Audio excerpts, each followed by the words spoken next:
अक्सर हमने शिव परिवार की तस्वीर में माता पार्वती, भगवान शिव, भगवान कार्तिकेय और गणेश जी को देखा है, परंतु बहुत कम लोग यह जानते हैं कि कार्तिकेय और गणेश की एक बहन भी थी जिसका नाम अशोक सुंदरी था। अशोक सुंदरी एक देव कन्या थी जो बहुत सुंदर थी। मान्यता यह है कि देवी अशोक सुंदरी की पूजा करने से व्यक्ति को आर्थिक परेशानी से मुक्ति मिलती है। शिवलिंग पर अर्पित दूध या जल जिस स्थान से होकर निकलता है उसी स्थान को अशोक सुंदरी कहा जाता है। इसलिए जब भी शिवलिंग की पूजा की जाती है तो अशोक सुंदरी की पूजा करना भी जरूरी है।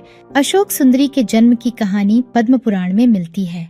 पद्म पुराण के अनुसार एक दिन माता पार्वती ने भगवान शिव से संसार के सबसे सुंदर उद्यान में घूमने का निवेदन किया। फिर भगवान शिव माँ पार्वती के कहने पर उन्हें नंदन वन ले गए, जहाँ माता पार्वती को कल्प वृक्ष से लगाव हो गया। कल्प वृक्ष ऐसा वृक्ष था जो सबकी मनोकामनाएं पूरी करने वाला था। माँ पार्वती ने भगवान शिव से उस वृक्ष को कैलाश ले जाने की आज्ञा मांगी। भगवान शिव ने माँ पार्वती को कल्प वृक्ष को ले जाने की आज्ञा दे दी। माँ पार्वती ने उस वृक्ष को ले जाकर कैलाश पर अपने उद्यान में लगा दिया। एक दिन माँ पार्वती अकेले ही अपने उद्यान में सैर कर रही थी। क्योंकि भगवान भोलेनाथ अपने ध्यान में लीन थे तो माँ को अकेलापन महसूस होने लगा। उन्हें मन ही मन एक पुत्री की इच्छा हुई। फिर माता को कल्प वृक्ष का ध्यान आया और वह अपनी इस इच्छा को पूरा करने के लिए उस वृक्ष के पास गईं। वहां जाकर उन्होंने एक पुत्री की कामना की। उस वृक्ष ने माता की इच्छा पूरी कर दी और उन्हें एक सुंदर कन्या मिली जिसका नाम उन्होंने अशोक सुंदरी रखा। माता पार्वती अपनी पुत्री को पाकर बहुत ही खुश थी। उन्होंने अशोक सुंदरी को यह वरदान दिया कि उसका विवाह देवराज इंद्र जितने शक्तिशाली राजा से होगा। इस वरदान के कारण अशोक सुंदरी का विवाह चंद्रवंशीय ययाति के पौत्र नहुष के साथ होना तय था। एक दिन की बात है, अशोक सुंदरी अपनी सखियों के साथ नंदन वन में घूम रही थी। तभी वहां हुंड राक्षस आया जो अशोक सुंदरी के सुंदरता पे मोहित हो गया और उसने अशोक सुंदरी के सामने विवाह करने का प्रस्ताव रखा। अशोक सुंदरी ने उसे बताया कि उनका विवाह नहुष से होना तय है। यह सुनकर उसे बहुत गुस्सा आया।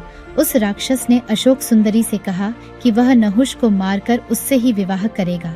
राक्षस के अहंकार को देखकर अशोक सुंदरी ने उसे श्राप दिया कि उसकी मृत्यु उसके पति यानी नहुष के हाथों ही होगी। उसके श्राप से वह राक्षस घबरा गया। उसने नहुष को ढूंढ निकाला और उसका अपहरण कर लिया।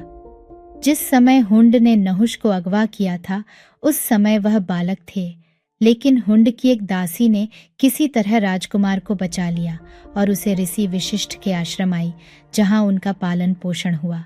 जब राजकुमार बड़े हुए तब उन्होंने हुंड से युद्ध किया और उसका वध कर दिया। इसके बाद माता पार्वती और भोलेनाथ के आशीर्वाद से राजकुमार का विवाह अशोक सुंदरी के साथ कर दिया गया।